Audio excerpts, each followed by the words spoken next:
প্রিয় শিক্ষার্থীবৃন্দ, চতুর্থ শ্রেণীর প্রাথমিক গণিত ক্লাসে সবাইকে স্বাগত। আজকে আমরা প্রাথমিক গণিত বইয়ের চতুর্থ অধ্যায়টি ভাগের প্রশ্নের অঙ্কগুলো অনুশীলন করব। ভাগের অধ্যায়টিতে বেশ কিছু ভাগের অঙ্ক আমাদের রয়েছে। ভাগ অঙ্ক করার জন্য প্রথমে আমাদের ভাজ্য, ভাজক, ভাগফল ইত্যাদি বিষয়গুলো খুব ভালোভাবে বুঝতে হবে। তো এক্ষেত্রে একটি গুরুত্বপূর্ণ সূত্র হলো ভাজ্য সমান ভাজক গুণ ভাগফল যোগ ভাগশেষ। এই সূত্রটি তোমাদের খুব ভালোভাবে জানা থাকতে হবে। এখন বিষয় হলো ভাজ্য কাকে বলে।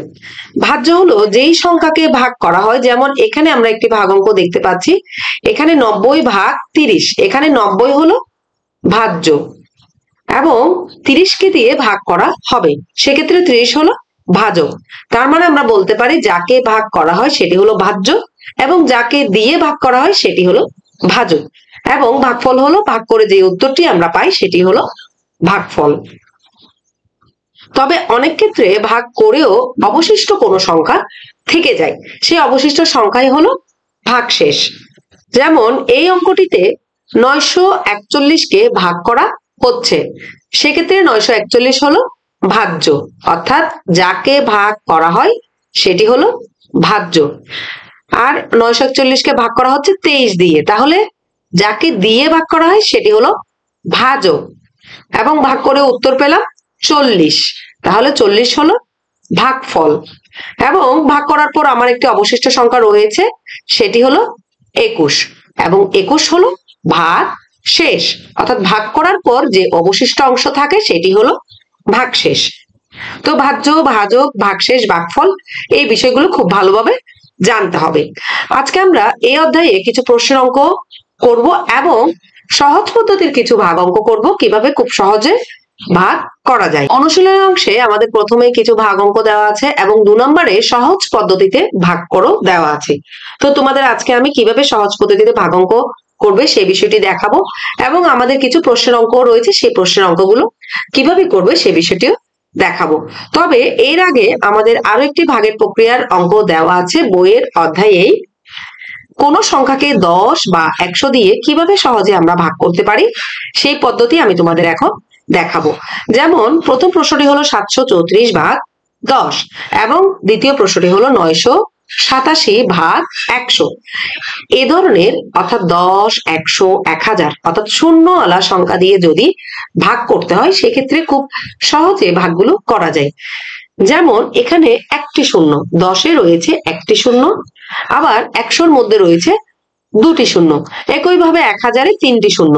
তো এখানে ভাগগুলো করার জন্য যতটি শূন্য ততগুলো আগে আমরা একটি কমা বসিয়ে ভাগফল পেতে পারি।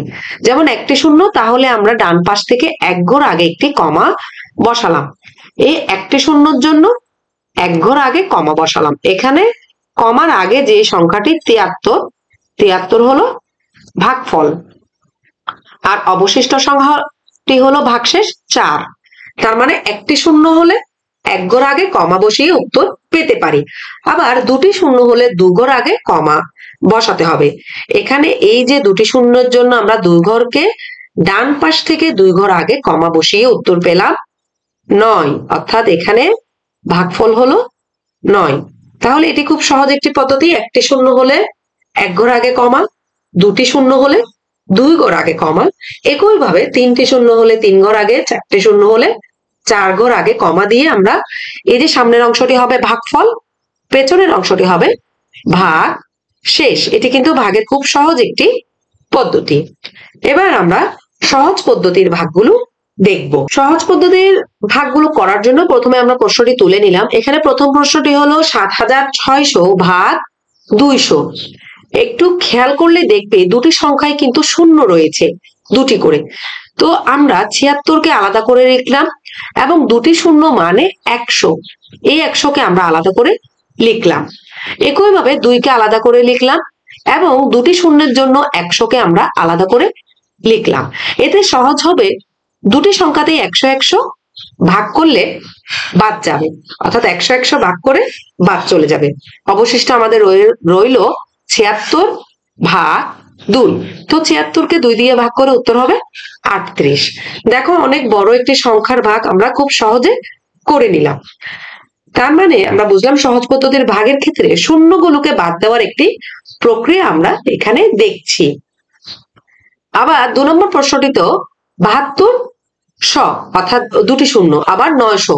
তো এখানেও আমরা 72কে আলাদা করে লিখলাম এবং দুটি শূন্যর জন্য 100কে আলাদা করে নিলাম। একইভাবে 9কে আলাদা করে দুটি শূন্যের জন্য 100কে আলাদা করে নিলাম।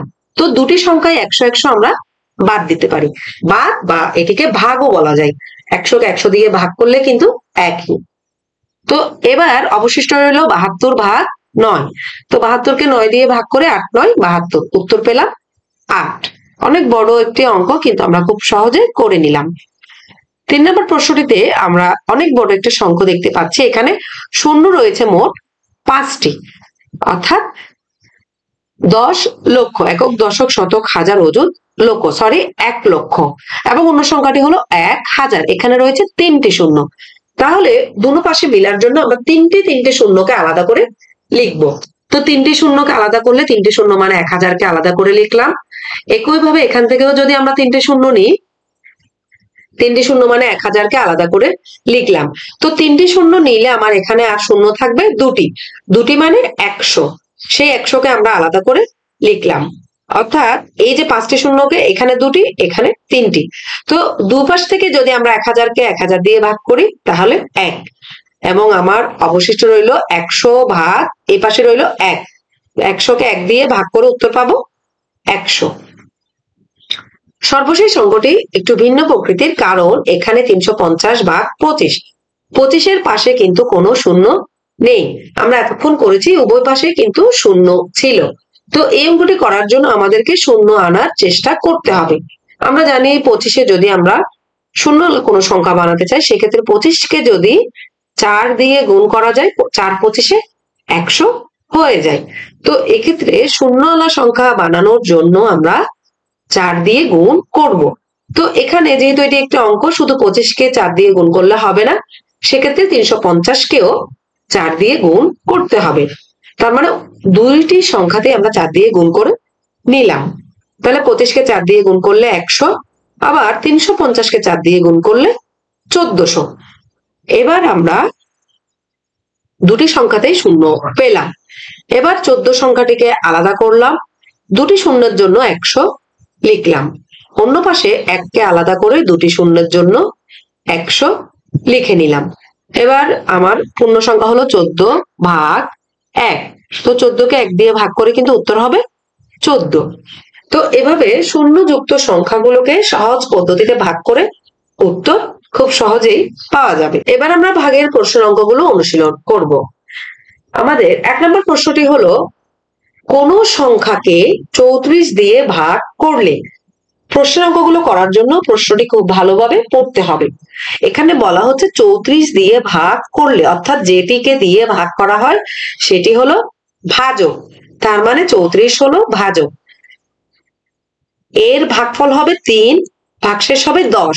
তার মানে আমাদের এখানে ভাজক দেওয়া আছে, ভাগফল ভাগশেষ তিনটেই দেওয়া আছে। আমাদের নির্ণয় করতে হবে সংখ্যাটি। এখানে সংখ্যাটি বলতে ভাজ্যকেই বোঝানো হচ্ছে। তাহলে আমরা প্রথমে লিখে নিব ভাজক 34 ভাগশেষ 3 ভাগফল 3 ভাগশেষ 10। আমাদের ভাজ্য নির্ণয় করতে হবে। তো আমরা প্রথমে ভাজ্য নির্ণয়ের সূত্রটি পড়েছি, ভাজ্য সমান ভাজক গুণ ভাগফল যোগ ভাগশেষ। তো ভাজকের সাথে ভাগফল গুণ করে ভাগশেষ যোগ করে আমরা ভাজ্য সংখ্যা পেলাম 112। এবার আমরা 5 নম্বর প্রশ্নটি পড়ে নেব। তুমি 99 জন খেলোয়াড় থেকে 11 সদস্য বিশিষ্ট কতটি ফুটবল দল গঠন করতে পারবে? এখানে বলা হচ্ছে 11 সদস্য বিশিষ্ট, মানে হলো এক দলে 11 সদস্য থাকবে। তার মানে 11 জন নিয়ে আমরা একটি দল গঠন করতে পারবো। সেক্ষেত্রে আমার মোট মানুষ আছে 99 জন। এই 99 জন দিয়ে আমি কতটি দল গঠন করতে পারবো? এখানে আমাকে দল নির্ণয় করার কথা বলা হচ্ছে। সেক্ষেত্রে আমরা জানি যে এটি নির্ণয় করতে বলবে আমাদের সেই সংখ্যাটি খাতার ডান পাশে লিখতে হবে। যেহেতু দল নির্ণয় করতে বলা হচ্ছে, আমরা দলকে খাতার ডান পাশে লিখে নিলাম। অর্থাৎ 11 জন সদস্য নিয়ে গঠন করা যায় একটি দল।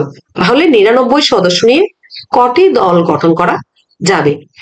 এখানে আমাদের একটি বিষয় আমরা জানি, কম হলে ভাগ। তবে এখানে একটি সংখ্যা 11, অন্য একটি সংখ্যা 99। কম বা বেশি বিষয়টি আমরা স্পষ্ট বুঝতে পারছি না।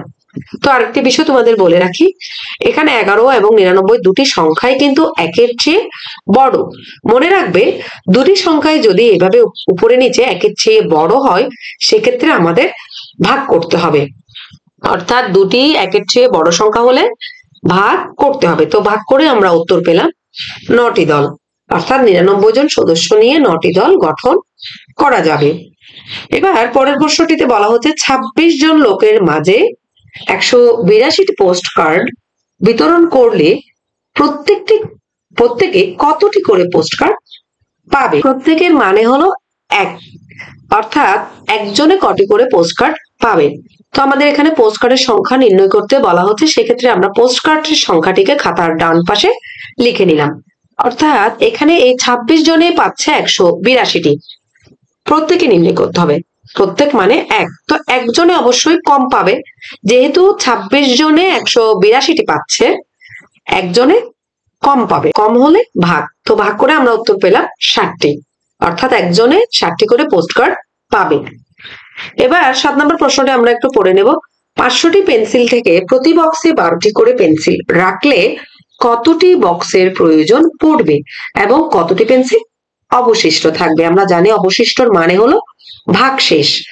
যেহেতু এখানে বক্সের কথা বলা হচ্ছে, তো বক্সকে আমরা খাতার ডান পাশে লিখে নেব।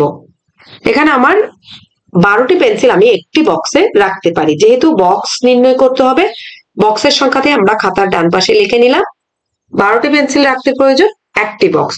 সেক্ষেত্রে 500টি পেন্সিলের জন্য বক্সের প্রয়োজন কটি? তো আমি আগেই বলেছি 12 এবং 500 এখানে কিন্তু দুটি সংখ্যায় একের চেয়ে বড়।